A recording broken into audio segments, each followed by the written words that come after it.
Okay. So Rupert Read is an Associate Professor of Philosophy at the University of East Anglia, former Chair of the Greenhouse think tank, and is a former Green Party of England and Wales councillor, spokesperson, European parliamentary candidate, and national parliamentary candidate. He was until recently the national UK spokesperson for Extinction Rebellion. But he's currently taken a step back to campaign for a wider boycott of the Murdoch press. You might have spotted some interesting XR action around the Murdoch press during the September Rebellion. He's a frequent guest on a range of national UK television and radio programmes and is widely published. His most recent book, Extinction Rebellion, Insights from the Inside, I think Rupert may have a copy there, there you go, is a collection of essays, articles and interviews, which presents an insider's perspective of the movement from its inception up until the COVID pandemic. It's really well worth a read. I'm about halfway through at the moment and can highly recommend it. During the September Rebellion, Rupert was part of the Writers' Rebel action outside 55 Clifton Street. This was one of the highlights, in my opinion and many others, of the recent rebellion, with contributors such as George Monbiot, Mark Rylance and Zadie Smith, and culminating in some direct action for which, if you follow Rupert on social media, you may have noticed he was arrested. And thus joining a long list of Green MPs, MEPs, councillors and members. Over to you, Rupert. Well, Taz, thank you for that lovely introduction, and I'm really delighted to be giving this lecture here this evening. In answer to Judith's question in the chat, the capacity in which I'm speaking this evening is very much a personal capacity, which is the capacity I now basically speak in. But I will be speaking also very much as a Green, as this is a Green Party event, and that'll be my primary focus.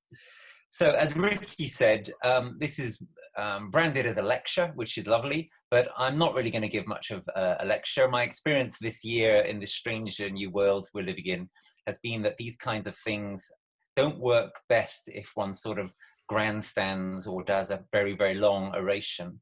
They work best if one does something a bit shorter and actually, in a certain sense, a bit more intimate, a bit more like a conversation or a chat. So you might think of this as a sort of fireside chat that I'm going to embark upon and later invite you to speak back to me on. And it's going to be of a somewhat unconventional nature.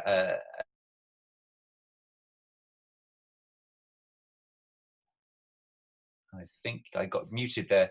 I was just saying that my talk is going to be of a somewhat unconventional nature, in particular in that I'm not even going to talk for the whole time myself.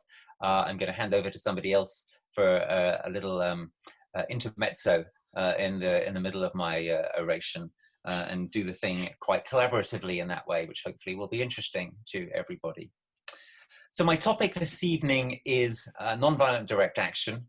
And the relevance of it to the various movements that we have at the moment and that we could have in the future. Now, if you're talking about nonviolent direct action in the world today, and especially in this country, then obviously the first thing you're going to be talking about is Extinction Rebellion.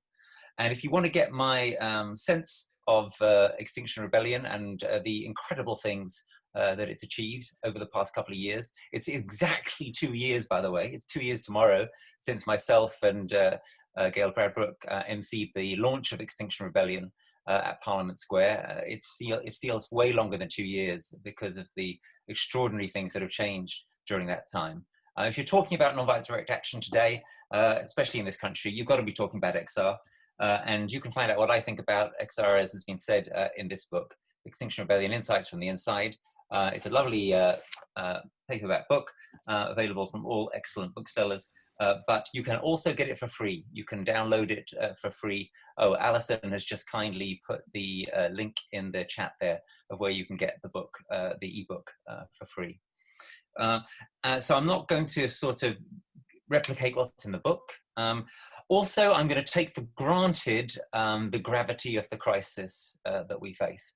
I'm going to take for granted that the crisis is absolutely dire and that it is worse than the vast majority of commentators and even scientists are letting on.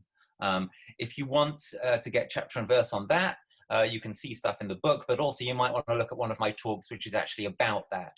For example, my talk, This Civilization is Finished, which took place in Cambridge University, again, exactly, more or less exactly 2 years ago, but is still of great relevance, I hope.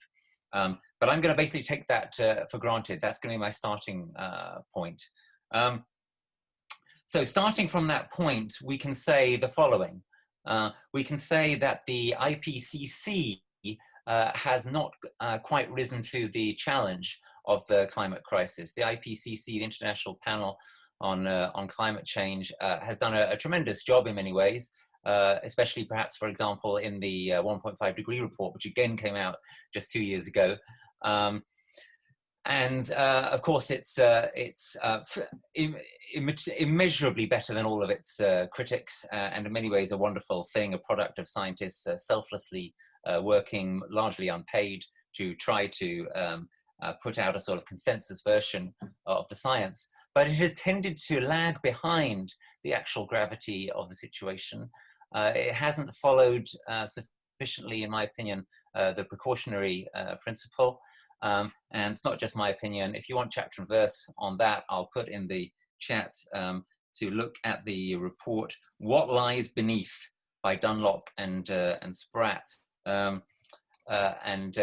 report sets out some of the ways in which the IPCC hasn't actually fully risen to the challenge of explaining to the world just how dire the situation is.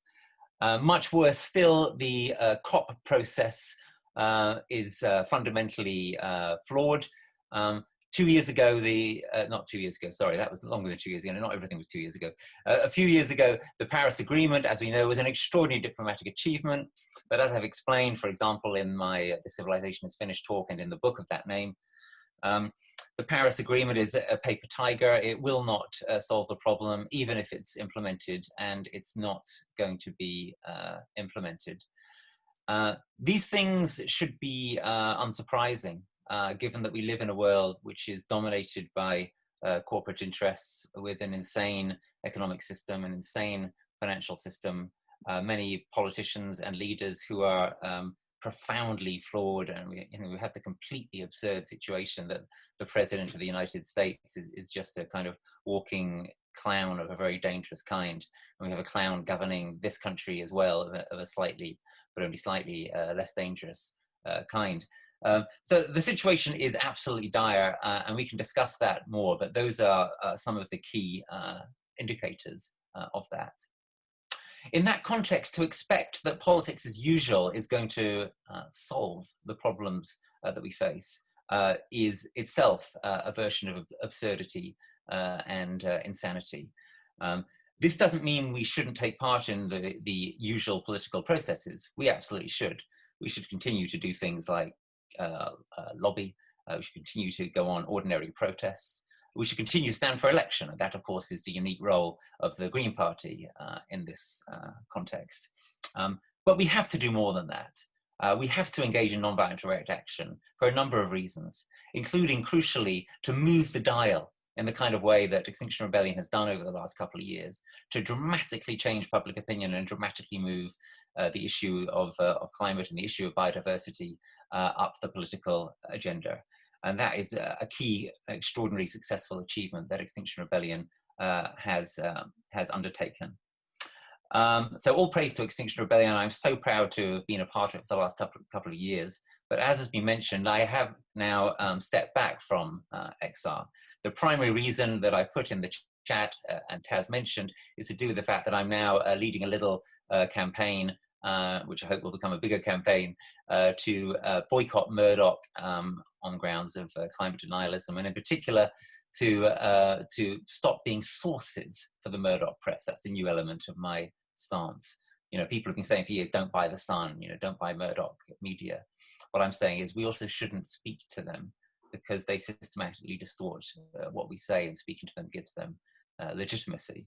So for that reason, because XR is continuing to speak to the Murdoch press, despite having brilliantly targeted it during the September Rebellion, and because I didn't want to bring the Murdoch Press's opprobrium down even more on XR, I've stepped away from XR. And this gives me a greater freedom to speak, as I say, in a personal capacity. So what do I want to say in that capacity? So one thing I want to say is this: XR has done absolutely superb work. It will no doubt continue to do so, but XR has also made mistakes. And in saying that, I'm not saying anything that I think most of you don't know.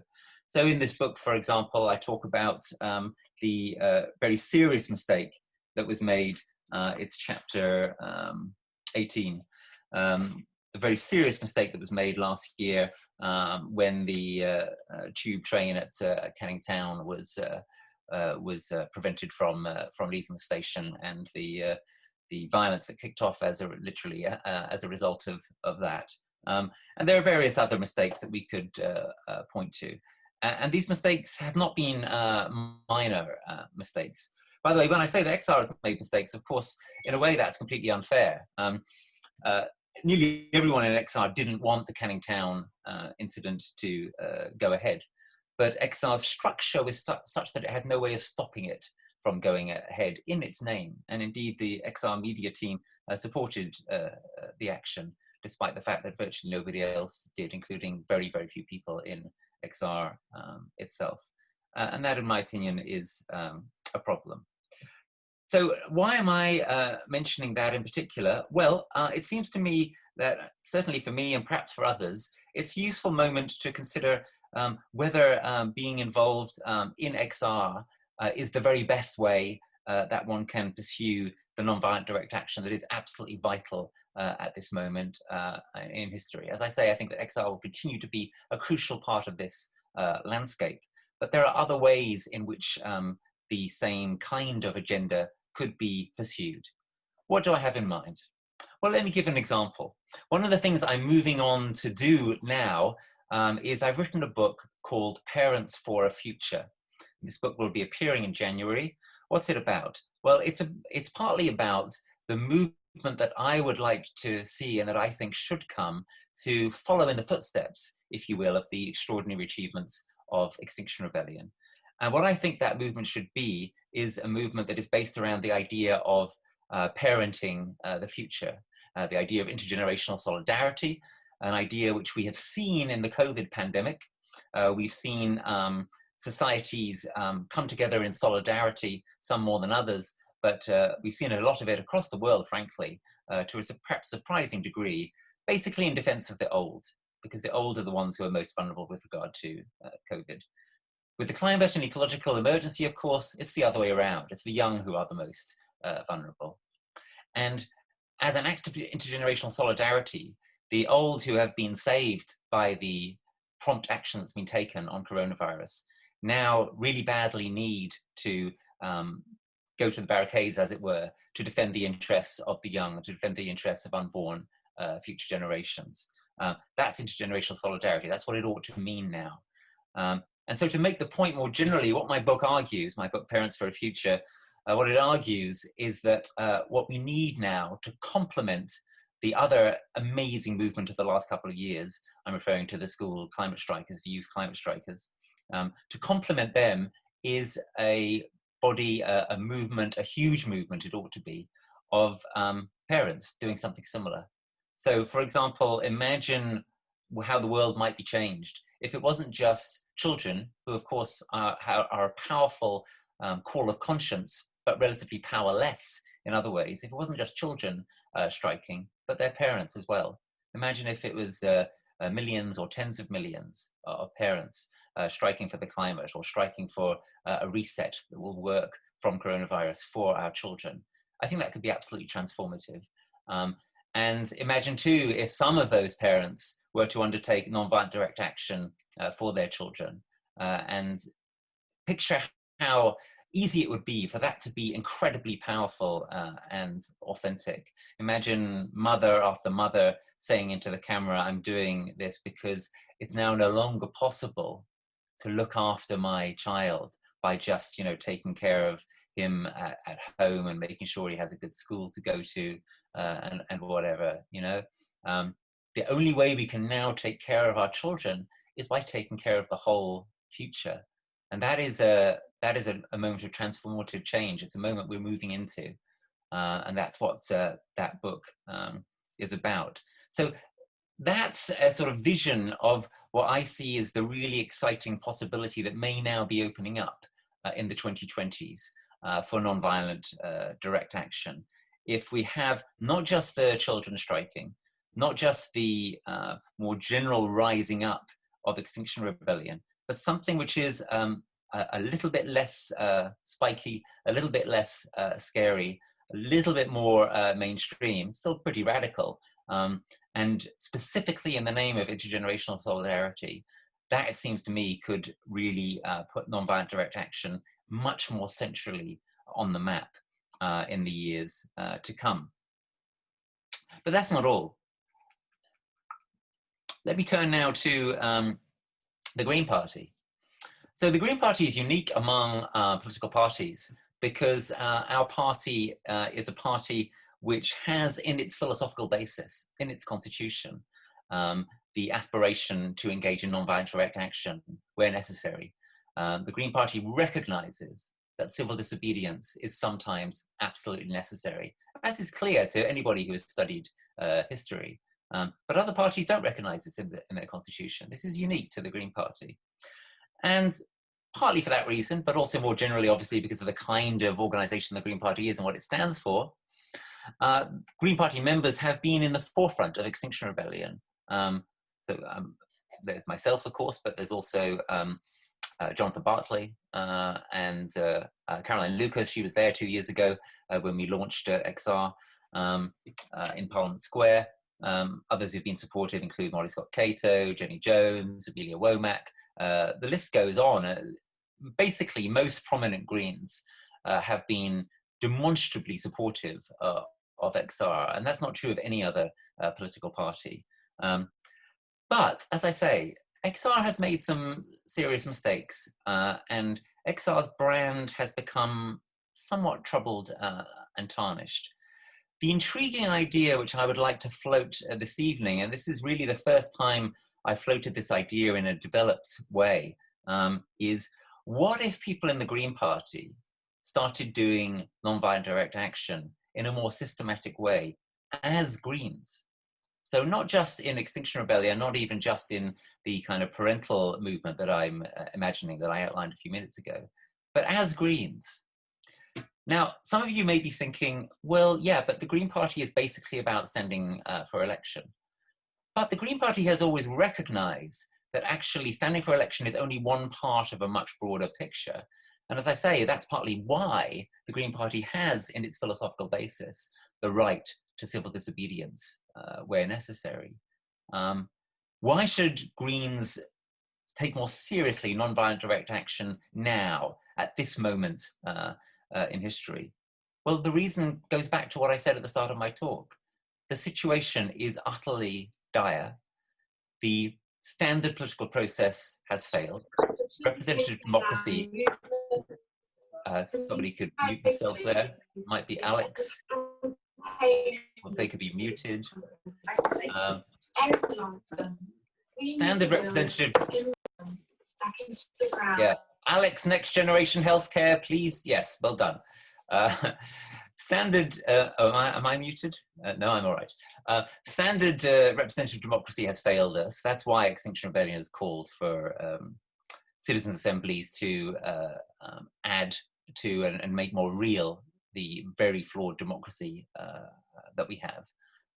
The COP process is failing us and will fail us next year. Situation is beyond dire. That is a situation that calls for a response which involves more than just standing for election and having better policies than everybody else. And here's the really exciting, bold thing that I would love the Green Party to do. It's going to be very difficult for the Green Party to get to the place of being willing to do this, but it would be game-changing if it could. Imagine if the Green Party were to come clean. Imagine if senior Greens were to say, you know what, we've been trying this for 40 years and we're going to carry on trying, but we have to recognize that in a very real sense, we have failed. Not through any fault of our own necessarily, largely due to the electoral system and other factors, but we have failed. We have one MP and limited representation elsewhere. Of course, we have a lot more since last year in the green surge we had last year, and there'll be bigger green surges coming in the future. I confidently predict, as things deteriorate, as tragically they will in the 2020s. But it won't be enough. It's not going to be enough, right? We needed to have a green government a generation ago. And we are a million miles away from having a green government now, when it's already, in a certain important sense, kind of too late. So what if the Green Party were to say, you know what, we've kind of failed. It's basically too late. Representative democracy as we know it is not going to do this. It is not going to solve this. So we're going to carry on standing for election, sure, but we're going to do other stuff as well. And we're going to do it systematically. We're not just going to do it occasionally, and not just going to do it with other organizations. We're going to do it as Greens. And this is our way of saying the COP process is failing. The international system is failing. The political system is failing. We are on course for a slow burn climate catastrophe. We are on course sooner or later for civilizational collapse. And we are not prepared to stand by quietly while that happens. We as Greens are going to take action accordingly.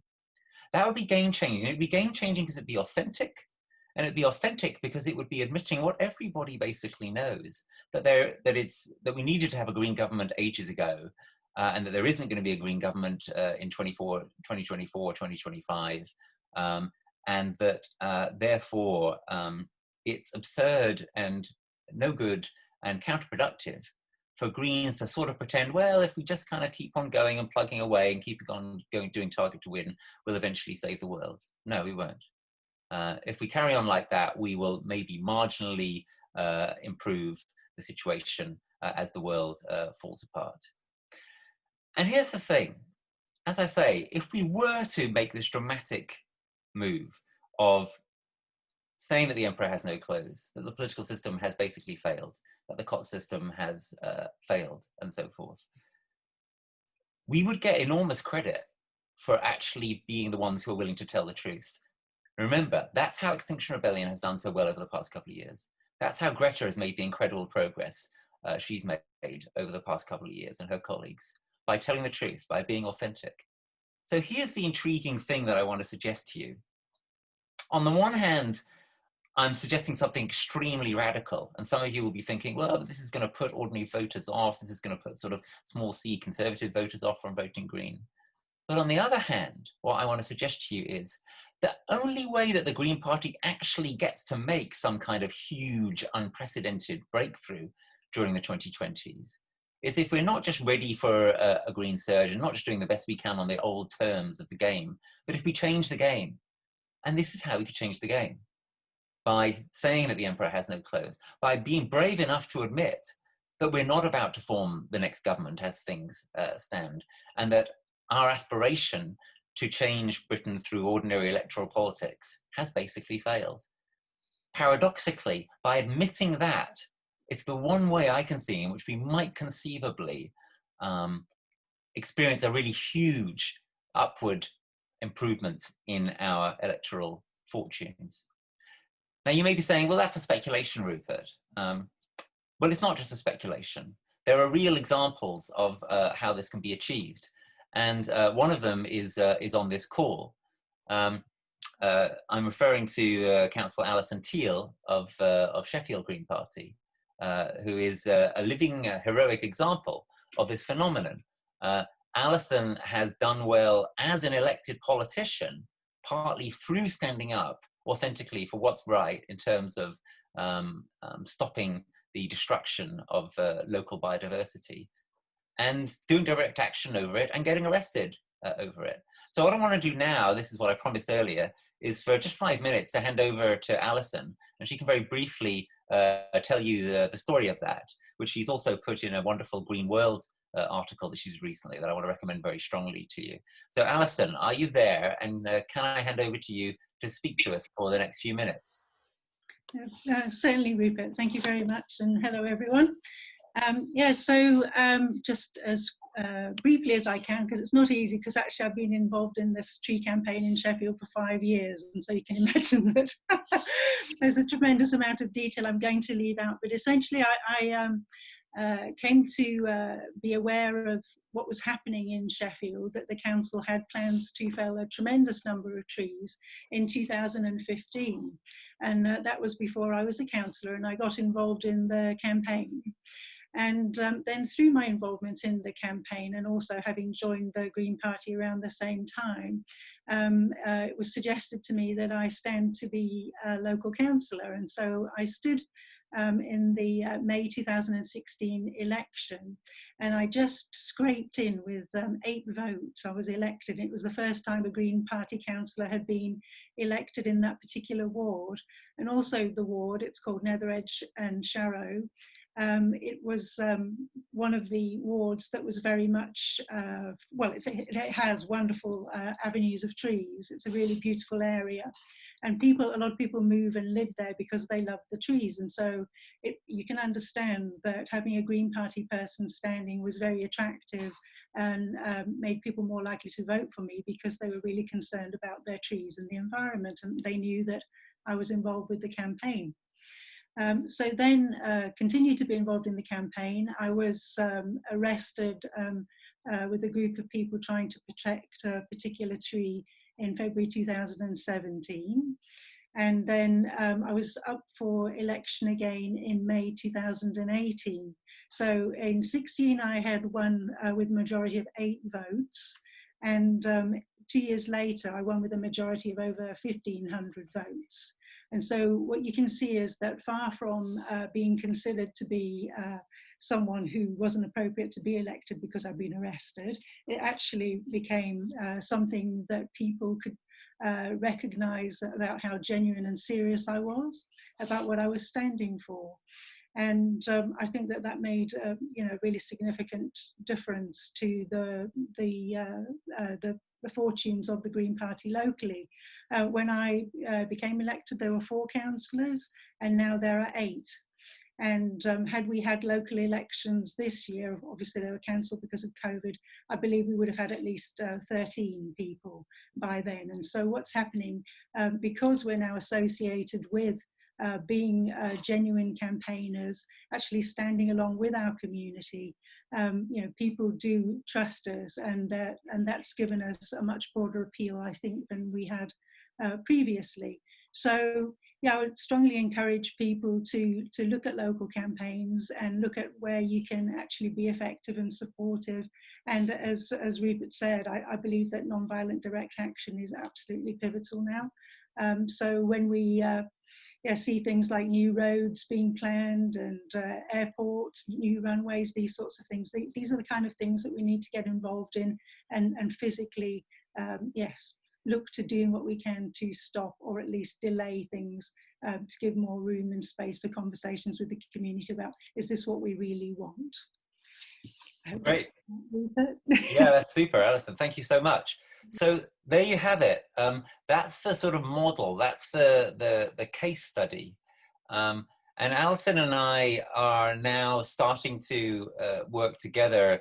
We've got an idea that maybe there could be a sort of group, which could be a growing group of people within the Green Party who think that something like what I've been saying in the last 10 or 15 minutes and what Alison has just said could be the way to go. That maybe by being really radical, but in a way that is actually authentic and makes sense to local people in terms of the stuff that is facing them, doing stuff that other politicians are not willing to do, and being willing to say the things that other politicians are not willing to say, including being really honest about the extent to which we are without a paddle, the extent to which things are beyond dire, the extent to which the hope that the Green Party manifested when it was born of changing the system through conventional routes, the extent to which that hope is gone. That if you kind of put that together as a package, it's very, very powerful. And it offers a potential way that the Green Party could move forward in the 2020s. And as I say, with Alison's experience to go by here, it offers the one way that I can imagine, actually, ironically or paradoxically or splendidly, that the Green Party actually could spring forward or leap forward and just conceivably play a role in the kind of transformation, rapid transformation that in theory, of course, we could have, that in principle could still avert civilizational collapse. If you like what I've been saying and what Alison just said, then please get in touch with one of us during or after this call.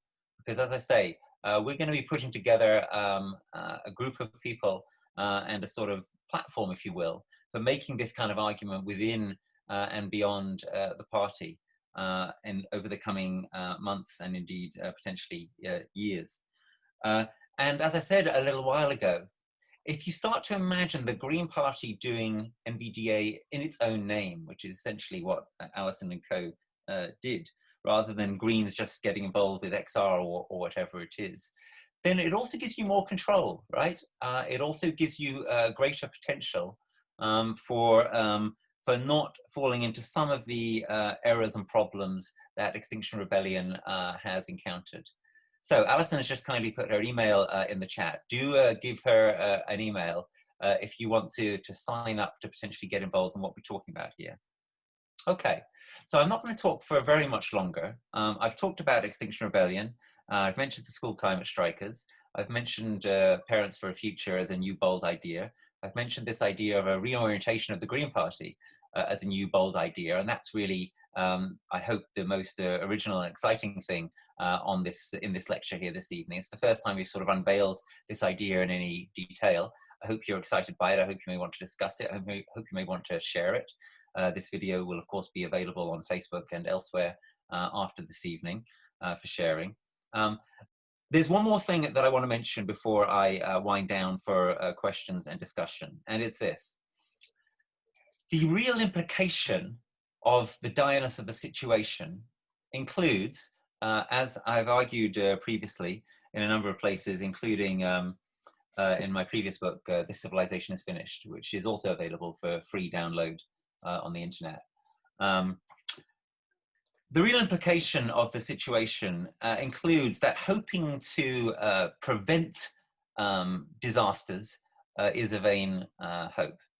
That hoping to survive through exercising the precautionary principle alone is also a vain hope. I'm completely 100% in favor of the precautionary principle, as some of you will know. I think it's an absolutely crucial tool that could still work to massively transform our future for the better. But it needed to be exercised 30 or 40 years ago, yeah? And unfortunately, we don't have a time machine. It means that the direness of the situation means that it's too late for what in the technical parlance is called mitigation, which means reduction of greenhouse gas emissions to solve the problem, and that'll be that. Disasters are here. You know, we've seen the changes in our weather and the catastrophes of in the Arctic and so forth over the last few years. Disasters are here, and they are going to carry on getting worse, definitely for a very long time to come, possibly if we as a species get things wrong forever. In that context, it is too late for a mitigation-centric approach only. We have to get serious about adaptation. And adaptation is the poor relation here. Adaptation is a thing that people haven't wanted to talk about because they think that talking about it involves a kind of giving up. Well, what I'm saying is there are things that we have to give up. We have to give up the hope that we can come through this without disasters. We have to give up the hope that we can achieve the kind of victory that we had hoped for as Greens in time. It's now time for mitigation in the true sense of that word. We have to mitigate the disasters that are here and the ones that are coming. And in order to do that, we of course have to carry on absolutely on an emergency basis, reducing climate deadly emissions and reducing biodiversity destruction as rapidly as possible. But we also, again, have to be honest. We have to be serious that adaptation is absolutely required because we are going to be living in a degraded climate for probably the rest of our lives, and probably our children will have the same and worse. I mean, when I say probably, almost certainly. What does that mean? Well, it means that the policy agenda shifts. We have to take adaptation much more seriously. It means that we have to take the right form of adaptation seriously. Incremental adaptation or shallow adaptation is not good enough. It's not good enough to just build higher seawalls and to try to prop up the current system, to try and prop up our current way of life. No, we need system change. We need transformational change. We need what myself and colleagues have been calling lately, following some in the UN and some in the academic world, transformative adaptation. We need transformative adaptation. We have to get serious about it. And this, again, is going to be a wave of the 2020s. There'll be continuing efforts to mitigate. I hope there'll be deeper efforts to follow the precautionary principle. But there will also be an increasing emphasis on adaptation. It needs to be of the right kind. We need to be ahead of the curve with it. We need to be getting serious about it. And this is how it's especially relevant to my talk here this evening, nonviolent direct action needs to be part of it. So Alison was talking about local action. The kind of local action that we're going to need to see in the 2020s includes, for example, local action where local councils are failing and where government is failing to adapt. And what does that mean? It means a number of things, including much more intelligent ways of doing flood defenses than just building higher sea walls and higher walls down the side of your rivers and higher levees and so on. It also, and crucially, means adapting the way we live and what we do vis-a-vis the food system. Because without food, of course, we are nothing. And food is especially important in this country, a country where we're at the moment congenitally incapable of feeding ourselves. So one of the main meanings of transformative adaptation needs to be that we need to create an adapted food system, a food system that's adapted to our changing and deteriorating climate, and that is not so reliant on large corporations, and that is not, of course, so eco-destructive. And insofar as corporations and government and so on don't lead on that process or indeed obstruct it, we need to do it for ourselves. So transformative adaptation would mean things like guerrilla gardening at scale. It would mean things like pop-up allotments that you then defend. It would mean things like land invasions, potentially, following the model of the landless movement in Brazil. These are the kinds of things that are going to be necessary if we're actually going to safeguard ourselves and our future as communities in the difficult world that we are moving into. So that's the final challenging part of the new vision that I want to put before you this evening. That as Greens and as others, there may be others, of course, watching this from other movements, from other parties for that matter, from XR, whoever. Transformative adaptation, as I say, is going to be a wave of the future. It needs to be absolutely serious. It needs to be absolutely honest, and it is going to rely sometimes on nonviolent direct action. And the wonderful thing about that is that it's a way of seeing how nonviolent direct action doesn't just need to be something negative. It doesn't just need to be kind of against what people are trying to do. It can also be for something.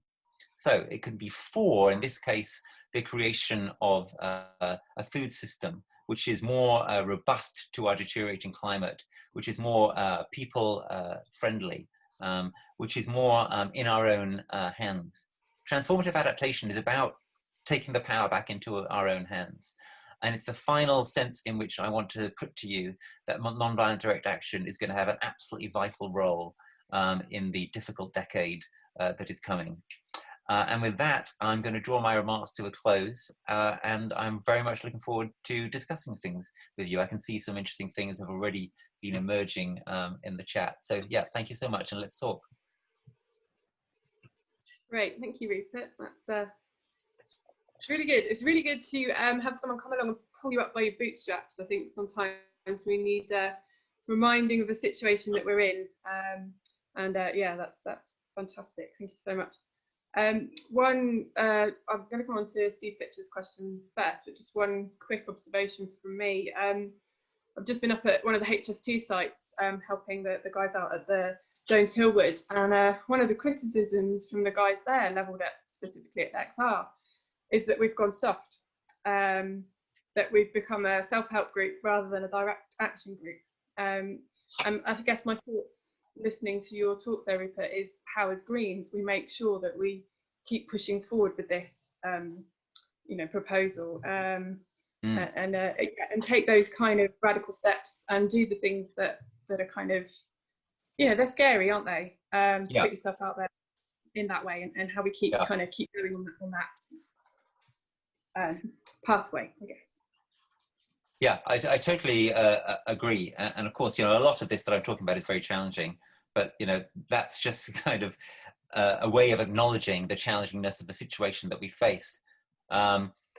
In terms of the specific example of HS2, I couldn't agree more. I'm just putting in the chat an article I wrote for The Ecologist about how HS2 is actually a perfect example of how we ought to be thinking very differently and how we ought to be moving towards transformative adaptation. So I think people will find that interesting. I want to also remark that I agree very much with Alison's remark in the chat that, of course, there are many groups that are taking positive action, such as Transition Towns. What I'm trying to convey with this idea of transformative adaptation is that what we need is something like Transition Towns meets Extinction Rebellion, if you understand me, right? In other words, we need to have the kind of vision that Transition Towns and permaculture and so on are putting forward, given a sort of more full-on can-do kind of edge, the kind of edge that can be given by nonviolent direct action if it's positive and not just negative. So my vision for transformative adaptation is that it's kind of a way of sort of potentially unifying the kind of brilliant work done by, say, Transition Towns movement and the kind of brilliant work done by Extinction Rebellion. And again, the Green Party could have a really interesting role to play here, because the Green Party is, if you will, the thinking person's way of thinking about all of this systematically. You know, what would it look like on a sort of countrywide or even a Europe-wide or a global-wide basis? You know, that's what political party manifestos are for. So if the Green Party were to get serious about adaptation, if the Green Party were to come out and say, you know what, it's too late for just the precautionary principle, it's too late for just so-called climate mitigation. We can't delay now, we have to get serious about adaptation. And the way that ought to be done is transformatively. That I think is an exciting possibility that now confronts us. Thank you. Steve Pitcher, do you want to unmute and ask your question? Because I think it changed a couple of times. Yeah, my question has been transmogrifying as I thought about it. The Green Party isn't a hierarchical party, and I'm not hung up on protocols. I'm just interested in when this debate is going to take place within the Green Party at all levels, or are we the start of it?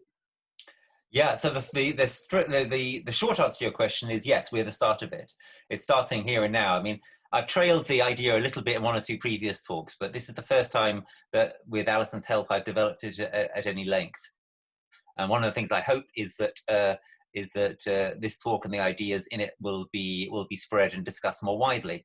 I have already drawn some of these ideas to the attention of people in the leadership of the party. The response so far has been very limited and sort of guarded, although I'm pleased to say that Jonathan Bartley is open to at least discussing these things. And I'm intending to bring something at some point to a more in-depth discussion with the leadership and maybe with political committee. But yeah, basically it hasn't happened yet in any very serious way. It's starting to open up, hopefully as from this evening. And absolutely, sooner or later, my hope would be that the initiative that Alison and I are going to pursue gets bigger and gets more discussed. That this kind of thing comes to conference eventually in some form or another. That's the kind of way that's obviously that things get done in the Green Party. And well, let's put it negatively for a second. I think that if the Green Party doesn't do something a bit like this, the Green Party does risk a certain kind of irrelevance in the 2020s. Because on the one hand, the Green Party is surely going to prosper in the 2020s to some extent at least, because, you know, the Green Party's been so ahead of the curve on the issues which are determinative of our time.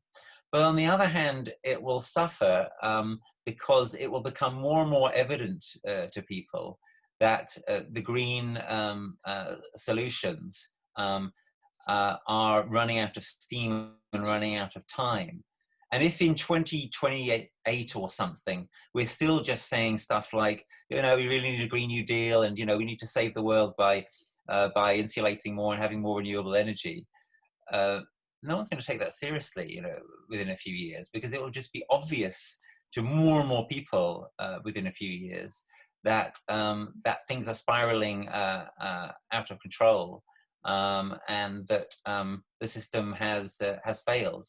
So to stay ahead of the curve, what I'm saying is we need to move beyond that stance of having this brilliant, you know, manifesto of all the policies that should have been implemented 10 years ago or 30 years ago or whatever, right? To stay ahead of that curve, we have to get honest now about the situation. We have to get serious about adaptation. And one of the ways we symbolize that is by doing nonviolent direct action. But obviously everyone on this call can help potentially, in as much as you're interested in what we're saying, or you like it, spread the word, and yeah, demand that the party leadership, etc., respond to these kinds of thoughts. Excellent. I've got a question here from Debbie. Debbie, would you like to unmute and ask your question? It's a really point one. If you're not comfortable, I can read it out.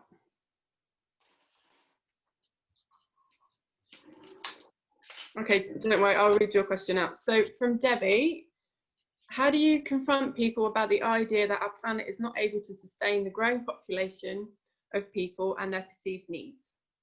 We need to have everyone on board, and people need to be willing to hear some messages that impact on what they consider their basic rights. Who would vote for that? How would the media portray that? Adaptation is the key word, as you say. What do you mean by transformative adaptation?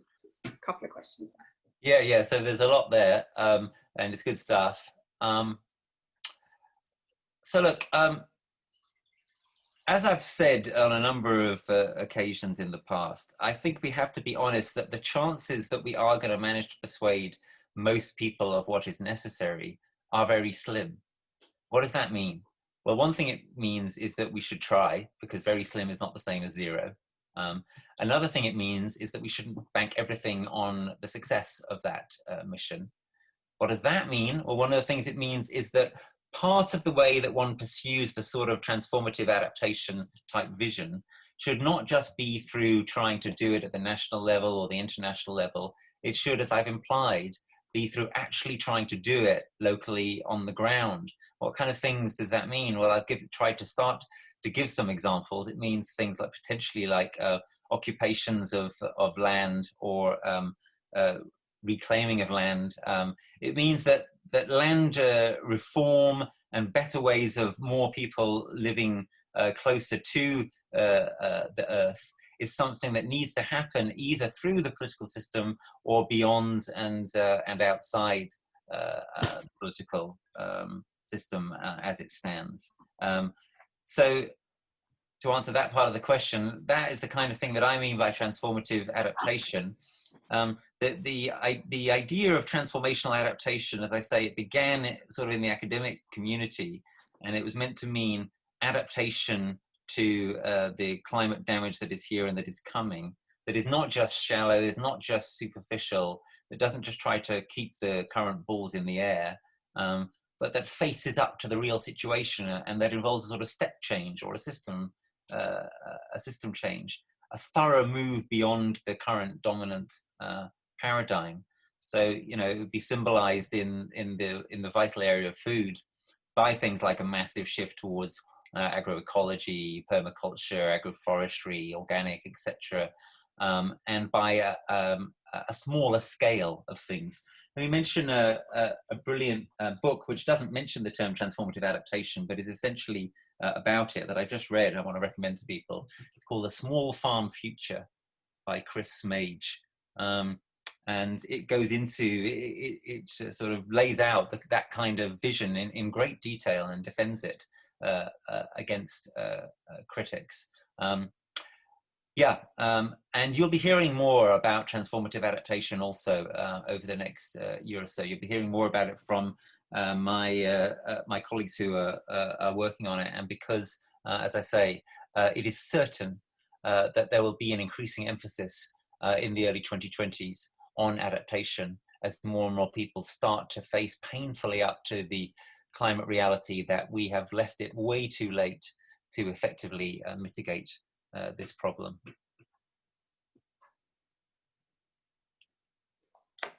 Okay, thank you. David, apologies, I hadn't checked page 2 for a minute there. David, I believe you have a question next.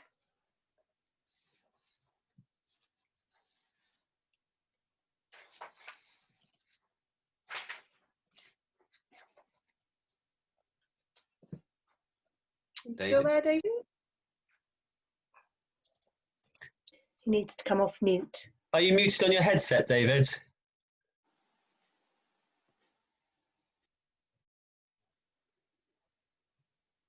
Maybe go to something else. Okay, that should do it, right? Yeah. Can you hear me now? You can hear me. Yes. Yeah. Okay, great. Yes, I am from the States, and I have helped the Green Party get on the ballot in my state of North Carolina. I have read Rupert's book on XR, which I liked, and I like what I hear now. And I propose a more radical approach as an option, and that is that Gandhi always pled guilty, and there's no nonviolence training in the United States that mentions that. And now some young friends in England are mentioning it, but he felt that the power of nonviolence has something to do with suffering cheerfully in jail to touch hearts. And I'm not saying everyone can stand jail, particularly during the pandemic, but some people could handle it. And that would give them a much bigger bully pulpit, particularly people who are considering running for office.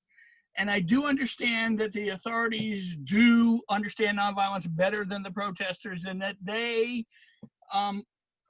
don't want to put people who are considered honorable in jail. So you have to do something honorable over and over rather than do something dishonorable so you go to jail more quickly. And I hope that Rupert will dialogue with me after this. Well, thanks, David. That's an interesting thought. Yeah, it could be valid. I mean, I think it's all about the execution, really. Gandhi was mostly pretty brilliant at execution. I think that Alison and her colleagues have been pretty brilliant on execution. If Alison and her colleagues or people in similar positions were able to or needed to sort of escalate in the kind of way that you are outlining there, I think that could be very powerful. What I think is a mistake is kind of trying to get to prison for the sake of it, which is the route that my former colleague Roger Hallam has taken, which I think does not create public sympathy and just simply creates an image of being an extremist. You know, some people will think if somebody ends up in prison, well, you know, that's a bit kind of, they've obviously done something wrong or something. So you have to sort of make sure that you are as whiter than white as possible in the kind of way that Gandhi did, if that isn't a sort of confusion of metaphors. But if you're able to do that, and if we have people who are powerfully authentic, good, doing things for deep, including spiritual reasons, and things that they can create a sympathy with from their local community or further afield, then by all means, yes. And you know, in principle, I wouldn't be averse to that myself. It was a fine thing to be back in the cells again recently for me, in the way that Taz reported, and she kindly introduced me here this evening. And I recommend it to anybody who's able to do it. You know, not everyone is, but those of us who are, then it's a way that we can lead. And I think there is more potential in that, in the kind of way you've indicated, David. So thank you. I actually think, Steve Jarvis, your question follows on quite nicely from David's, if you'd like to go next. Yeah, you partially answered my question. That is, Roger Hallam is very much saying that NVDA, to work, you have to escalate it basically until you achieve your goal. I wonder what your thoughts were on that, and can you see us escalating? What form would that escalation take? and how do we do that without losing people along the way? Yeah, yeah. So yeah, as I've implied, I don't exactly agree with Roger on that. I think that escalation can work in the kind of way that David was just indicating, but I think it's all conditional, and you need to get the conditions exactly right. And that's what Roger and his colleagues have plainly not succeeded in doing. So in the Extinction Rebellion book, in the appendix to this book, I address this specifically by talking about the way in which, if we're going to have actions that have a wide resonance in the kind of way that Alison achieved, then they have to be meaningful. They have to make sense to people.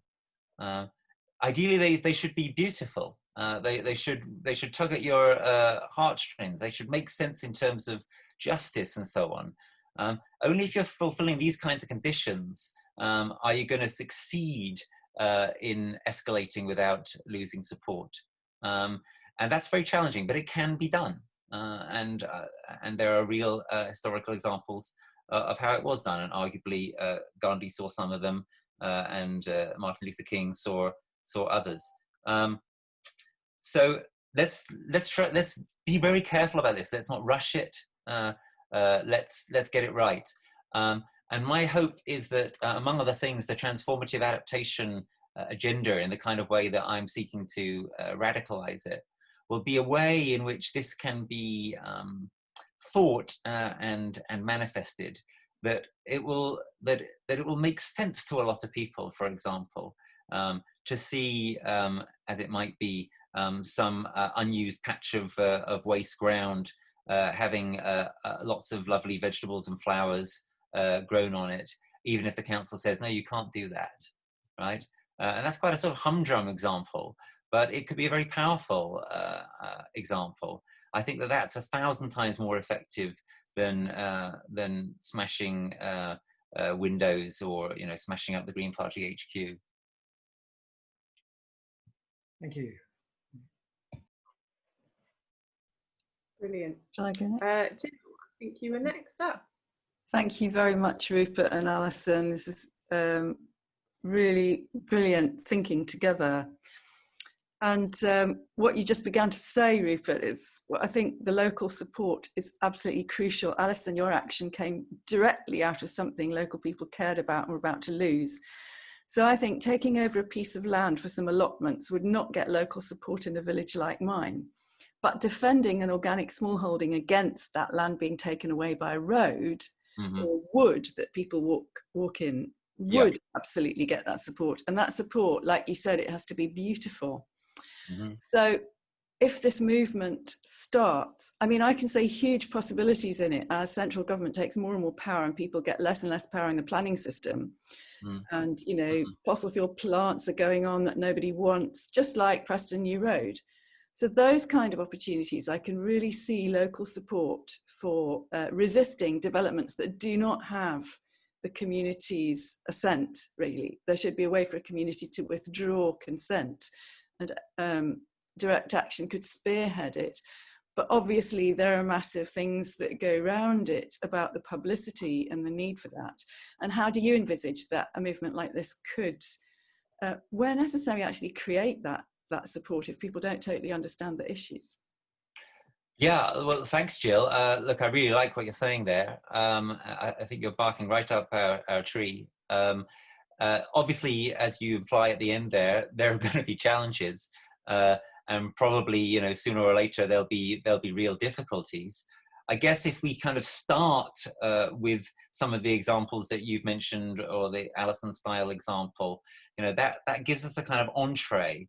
And then we're sort of achieving some resonance with people and starting to make sense, and maybe starting to change people's minds a bit. And then there are other things which can complement that. So, for example, the Extinction Rebellion has asked for citizens' assemblies, and it's managed to get a citizens' assembly of a sort that Parliament brought in, not the government. And that delivered recently, and it came up with some really good stuff. It didn't come up with radical enough stuff because it wasn't given a radical enough mandate, and it wasn't given long enough time, and so on and so forth. But it was a kind of a start. but it can't just be an end. This government is not going to give us the citizens' assemblies that we need. That's just obvious. And in that sense, sort of continuing to sort of just bang on with Extinction Rebellion's third demand is a little bit sort of beside the point, it seems to me. So one of the things that we ought to be doing is trying to get citizens' assemblies, or where that's not possible, people's assemblies or similar things happening, possibly nationally, possibly internationally, but certainly locally, right?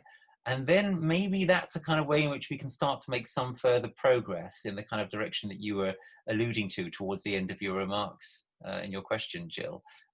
In other words, if you start off by doing actions that make sense to people and that are beautiful and that achieve resonance, even if they're against the law, and you've then got a certain kind of well of sympathy, one of the things maybe you can parlay that sympathy into is into creating some kind of fora, such as a People's Assembly or even a Citizens' Assembly, where you can get people together to actually start to understand how, well, it's not just that we need to defend this wood, you know, we also do need those allotments, and we also do need to stop that fracking, and so on and so forth. And then maybe you start to make that kind of incremental process. You know, that's a very short answer to a very complex and huge question. But I hope that gives you a sense of kind of some of the ways in which we might start to actually get this, creating a sort of virtuous circle of positivity.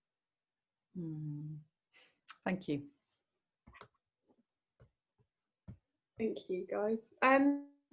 Nettie, I saw a comment a little while back in the chat. Did you want to add anything to that? Yeah, kind of. I mean, I think this is great. It's really interesting. Our political system is broken. It just doesn't work. It's built incorrectly. It's functioning on ancient principles that just don't apply anymore. And the people that are running the system don't know how to. No one understands democracy. No one understands how politics should work. It's crazy. So this whole idea of action going from bottom up is fantastic. And it's, everyone's coming around to this anyway, in a sense. The donuts, right? Donut economics. That's about bottom up. And all of the different versions of it, you know, the Preston model and all the rest of it. These things are happening because people know they can't make a difference through their vote anymore. They just can't. It doesn't work. So we have to take ownership. It grieves me enormously that we have to the extent that we are, because I think we should be a national country, but it's been so broken, we have to start building back up again from the bottom. So this sort of thing where it's positive action really appeals, you know, the growing stuff. I mean, Incredible Edible, Todmorden and the whole Incredible Edible movement was amazing. Yeah. And then that was just, it shows what can be done, but it needs to have bigger impact somehow. I mean, that's great impact and it's really good stuff, and it's setting the ball rolling, but we do need something that breaks through and is, I don't know, you mentioned figureheads, Gandhi and Martin Luther King. At the moment we've got Marcus Rashford, is that his name? And yeah, people like that. I mean, we should be able to harness some of the populism, that sort of populism, where you have people who are willing to stand up and challenge a bit more as well, and actually get them on side, because that sort of thing helps as well. So this is great. A really interesting talk. Thank you. Yeah, great. Thank you. I really like what you're saying there. And yeah, the idea in transformative adaptation is that we challenge the system in the kind of way that is sort of implicit in Incredible Edible or Transition Towns, but that they don't really usually have a way of kind of following through on. You know, sooner or later in Transition Towns, for example, people have typically come up against, oh, well, there's a council rule that says that X isn't possible, or there's a government regulation against Y, and so on. And the point in this radical transformative adaptation vision is to say, yeah, and you know, but it's too late now for us to say, okay, well, if they say it can't be done, then it can't be done. So if we find ways of pushing up against that, or of going around that, and as I say, if this were part of the way in which the Green Party kind of repositioned itself in a relatively bottom-up way, in a way that includes nonviolent direct action, in a way that is honest, absolutely ruthlessly honest about how desperate the situation is, and trying to educate people more about that and about how their children's lives especially are on the line here, then actually as I say, the one way I can imagine, and we've got Alice's example to prove that it's possible, the one way I could imagine that the Green Party might actually achieve massive breakthroughs, not just locally, but conceivably even nationally. If enough people say, you know, what the hell, the system is broken, nothing's working, but at least there are these Greens being honest about it and doing something about it. Oh, they really are different from other politicians. You know, it really isn't true that all politicians are the same. These people are prepared to put themselves on the line for it. They're prepared to tell the truth over it. They're the ones who are actually doing stuff that is delivering stuff for us. You know, I got food delivered to me by the local Green Party or what have you, and imagine what a difference that would make. Then ironically, by making that radical, authentic move, we might just finally be able to actually turn things around a little bit and actually have some kind of real change, even in the national political system. It's a very long shot. If you've got a better plan, I'd love to hear it. But it seems to me that the best one that I've heard, at least, yeah. So we've got, correct me if I'm wrong, I've got Mark up next and Steve Pollard. And Vicky, were you thumbs up because you're agreeing or thumbs up because you had a question? So we'll go to Mark first, okay.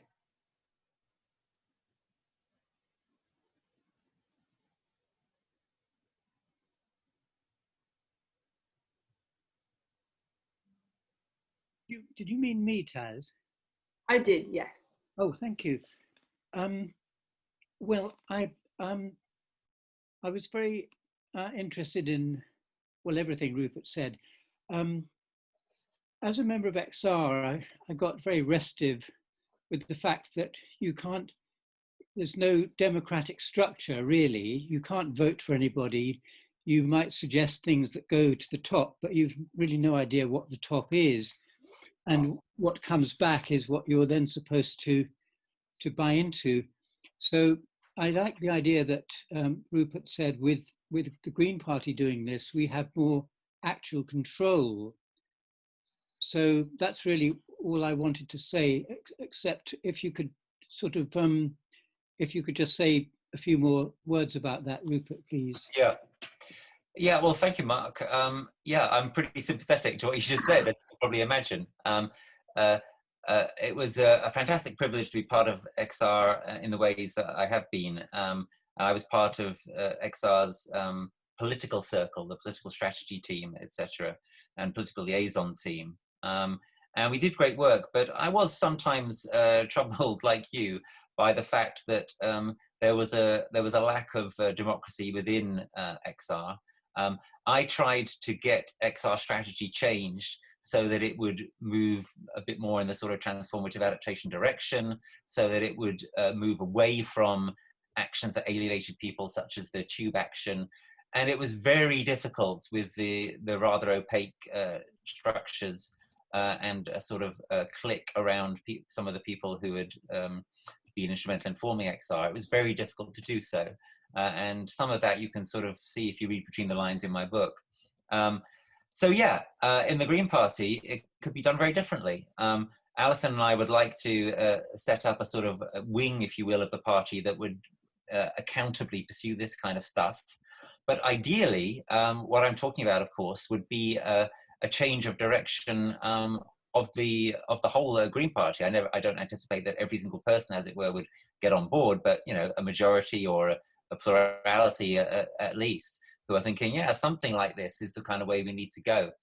And if it was done through the Green Party, then yeah, we could be in control of it, and it could things could come to conference and whatever to kind of provide a framework for it. And yeah, I think it could be a way of doing things a bit more safely, a bit more accountably, and yeah, frankly, a little bit more democratically. So yeah, maybe we should give it a try.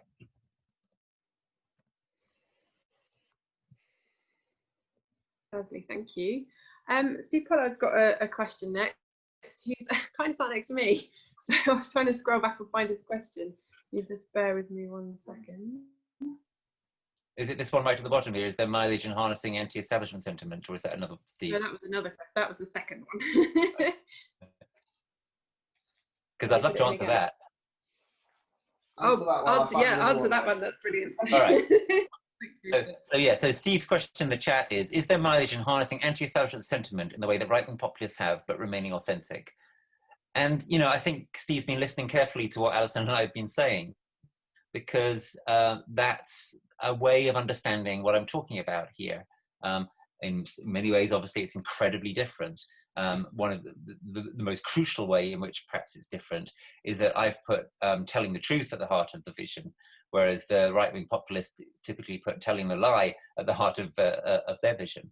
And of course, that's implicit in the idea of authenticity. So yeah, what I'm thinking is there a way of kind of cutting through the kind of failed kind of rhetoric of our politics in the right cause?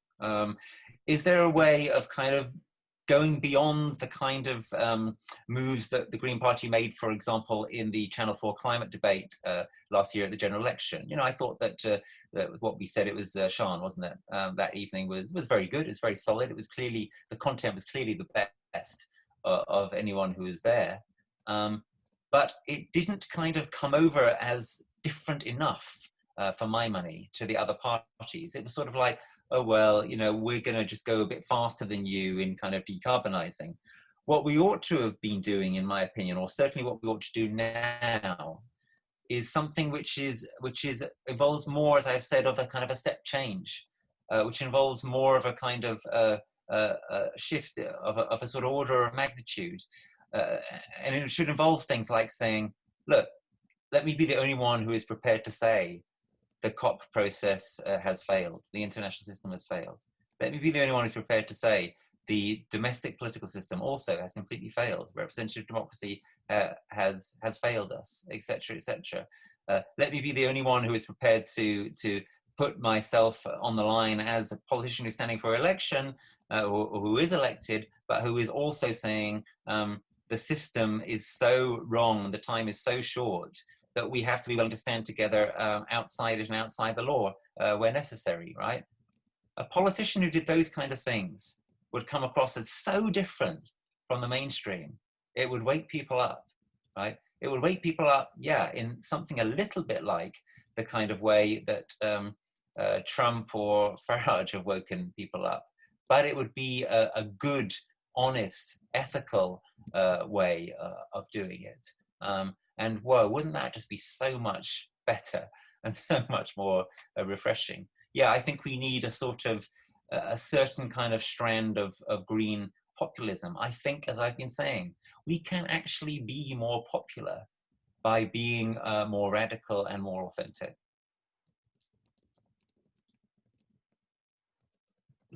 Thank you, Rupert. I noticed Alison put in the chat a few comments back. We need to think about our purpose as a Green Party. So why do we have a Green Party? I don't know if you want to expand on that, Alison, but I thought that was an interesting one to pop in at the moment. Yeah, I'd love you to expand on that a bit, Alison. Okay.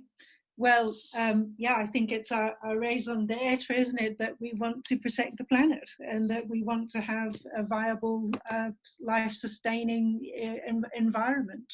And therefore, it makes perfect sense to me that when our environment is under threat, that we step in and we take, you know, a physical role in actually trying to protect, and even actually another nice part of it is to restore as well. And so I'd like to see us really, really absolutely focused on this politically and make that our real focal point. I mean, it should be. I think something that went a bit wrong is that the Green Party got a bit tired and concerned about being labelled as being a one-trick pony, that all we were interested in was the environment. And so we wanted to have a broader appeal, and we've got lots more policies, as we know as members. And we wanted the community, broader community, to know about that. But now we actually need to be be completely focused on the environment almost entirely, because without a sustainable environment, we don't have a community, we don't have a place to live, we don't have all the other things that follow. And so I just feel that That's something that within the Green Party, I'd like us to have an internal group that are very, very much focused on that. That is our very clear about what our purpose is. And our purpose as a Green Party is to do everything we can to reverse, or not reverse, to slow the effects of climate crisis, because that's really all we can rationally do. Yeah, I think that it's so important that we come over to people as genuine and serious about this, as really caring about it more than the others and more than about anything else, as we must. And the way we do that is by being honest. And the way we do that, therefore, is by talking more about something like transformative adaptation. And the way we do it is by manifesting our commitment and our care with nonviolent direct action. Just to disagree slightly with something you said, though, Alison, I don't think what we want to say is sort of we're about the environment and that's more important than the other stuff. I think more what we want to do is we want to say, look, this is about the climate and about the ecosystem. Without that, there isn't any other stuff. And moreover, they're inextricably related. So if you don't have viable ecosystems, etc., then the first to suffer are typically the poor, and so on and so forth. So it all actually ends up being kind of integrated. And I suspect you actually more or less agree with that. So it's probably a point about kind of framing, really. Yeah, good.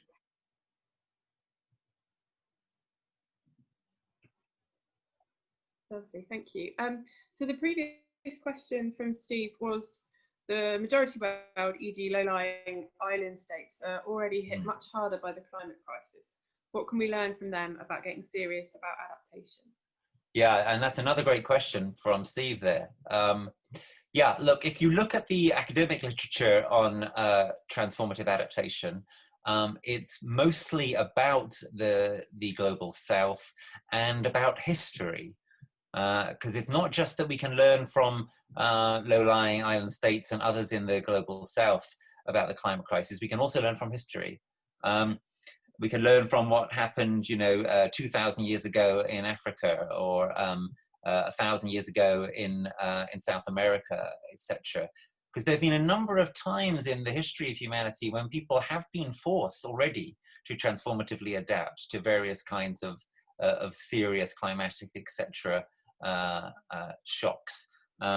So yeah, there's plenty to learn, and a very, very short version of what you can learn is that if the environmental pressures are serious enough, and if in response to those you try to incrementally adapt and you try to preserve the hierarchies, etc., in the existing system, then typically you collapse.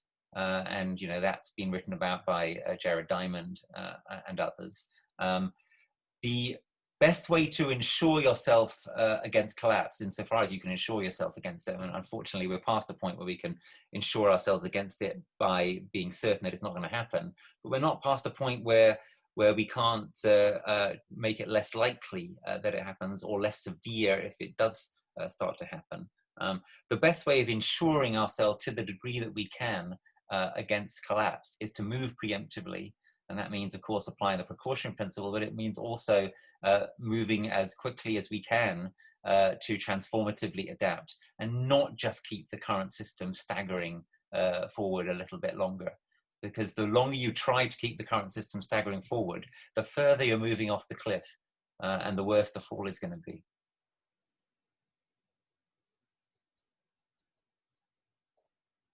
Thank you, Rupert. Does anyone else have any questions? If you want to wave a hand. Oh, sorry. I changed screens just as I saw someone put their hand up. Was it Inge? Is that how I say it? Yeah. That's almost correct, Ignas. Yes, from the Netherlands. Right. Thanks for allowing me to be part of this big conversation as well. I'm very interested in all the ideas that are cropping up here, but a little bit worried about the, let's say, the great optimism that sparks from Rupert and from Alison's ideas here, in the sense that how well are you able to sustain the support for, let's say, a very genuine organization. Occupy was also very genuine. Black Lives Matter is also very genuine. But you know, to what extent is authenticity really the big factor with which you can bring more and more people on board? So how, you know, is there not a limit to where you can do that, then sort of hit that ceiling of the rule of law, big money, big corporations again? Mm-hmm. Yeah, look, it's a great question. And I love being accused of being too optimistic. I'm usually accused of being too pessimistic. So, you know, maybe I'm not far from getting the balance right tonight, at least, or something. Yeah, look, the situation, as I said, is very, very bad. And I have tried to repeatedly point out that actually our chances of kind of getting through this without some kind of collapse are very slim. But, you know, where I differ from people like my friend and colleague Jem Bendell in Deep Adaptation is I don't think they're zero. And I think as long as they're not zero, you have to pursue them. And I also think that we can mitigate just how bad any decline, deterioration, collapse is, and that we have a great responsibility to do so. Now, in terms of how much we can hope for from authenticity, well, I think we can hope for quite a lot. I think XR has proved that. I've tried to prove that with my own media performances, etc., and talks over the past few years. I think Greta has done an astounding job of being a sort of authentic testament. I have, let's put it this way, I have more than zero hope that a Green Party which was more grounded in authenticity and or a sort of movement for transformative adaptation which was facing up to climate reality and moving beyond the kind of increasingly outdated pieties of, oh, we're going to save the world, 12 years to save the world, we're going to sort this out by, you know, new technology, climate mitigation, etc. And or a Parents for a Future style movement. I have non-zero hope that those could go beyond what has already been achieved. My hope is particularly strong actually with regard to the parents thing. That is something which I think is a power which has not yet been anywhere near seriously tapped. And I think it's an enormous power. When parents start to realize, and more parents, of course, are painfully starting to realize, that they cannot outsource this issue anymore, that the corporations are not going to ride to the rescue, that governments are not going to ride to the rescue, that scientists don't have the power to ride to the rescue, that their own children certainly don't have the power to ride to the rescue, nor the time. As parents start to realize that they cannot outsource this, I think among parents and also grandparents and aunts and uncles and all of us who care about the future, whether or not we have our own children, but it's especially kind of poignant and sharp for parents, I think. Then an enormous sort of grief and rage and energy is going to start to be unleashed. And I think the authenticity of it could be, well, frankly, it could be pretty terrifying, and it could be pretty splendid. And that's part of what I'm going to be trying to midwife with this new book. And I think if that gets tapped into, I think we really could imagine a movement that is somewhat similar to Extinction Rebellion, but way bigger. And that then starts to be a little bit more difficult for politicians to make sort of tokenistic gestures towards, as the government has done with regard to XR over the past 18 months. And a little bit more difficult for corporations to defame and find ways of getting in the way of. No, do I think it's likely? Not necessarily. Do I think it'll be enough? Well, probably not. Do I think it will be something? Yes. Do I think it could be enough? Do I think it's possible? Well, I still do. I mean, I think that the sheer power and drive of a parent who realizes, my God, you know, I cannot defend my children anymore and give them a decent life by getting them into a decent school or all those old things we used to do. I think that power could be quite extraordinary.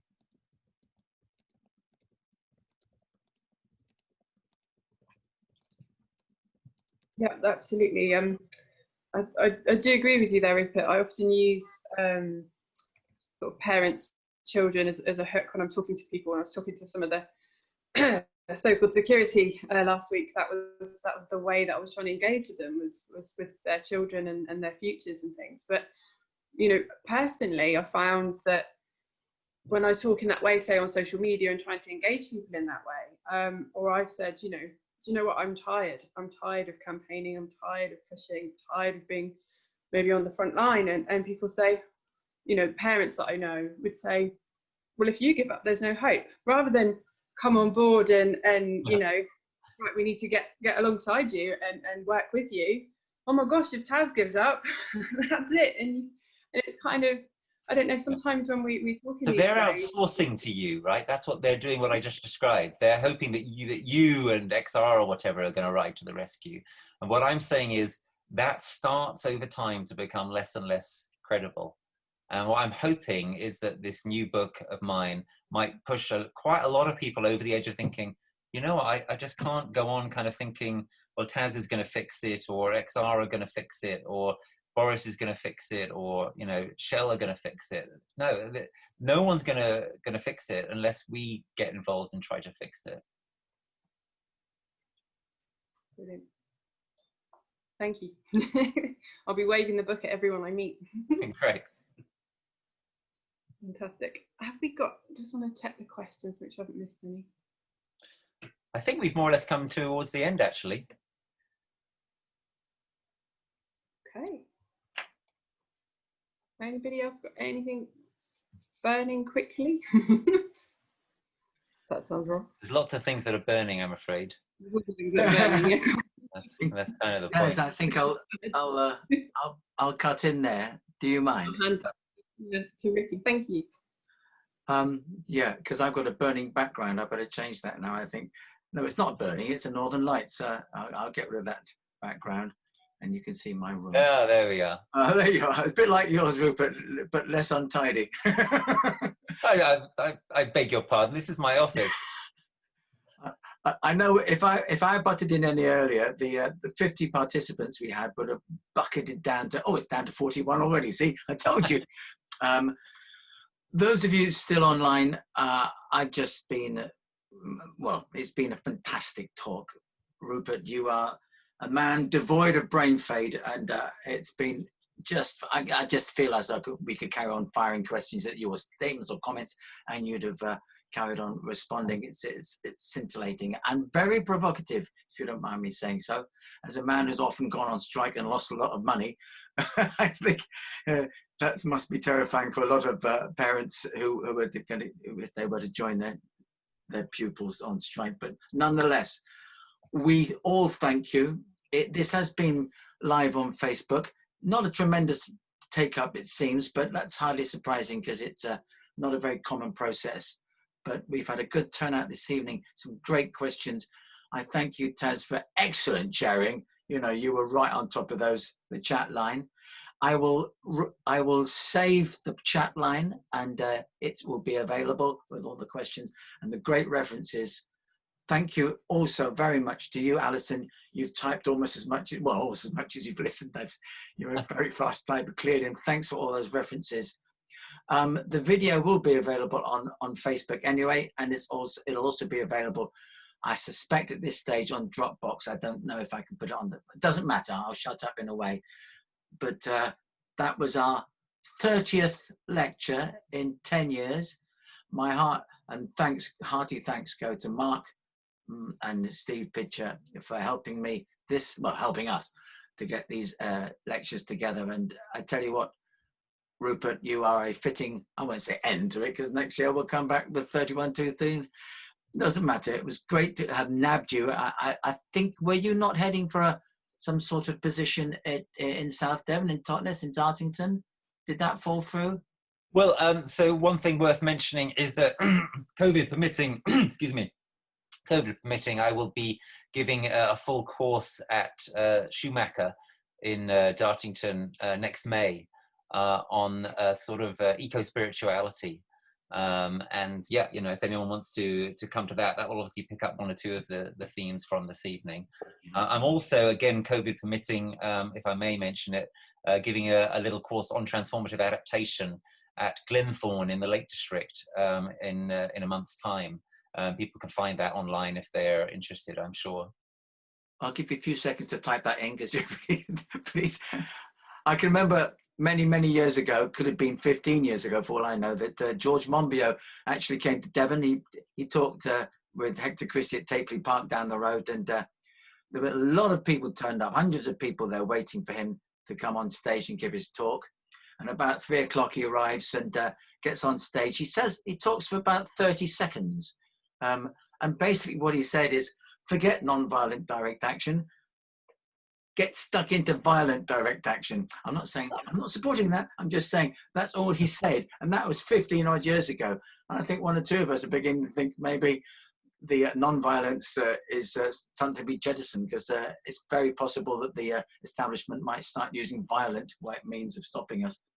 And full marks to all my XR colleagues out there who have put their bodies in line, and great CVs on the line by getting arrested and imprisoned. I know there's many of you out there listening. So I'll shut up there. Anyone wants to sign off now, you're allowed. And thank you for joining us. And thank you in particular, Rupert, for your fantastic and stimulating talk. The usual routines, folks. If you can wave your hands or put one of these up, come on, you can do it. Thanks, Ricky.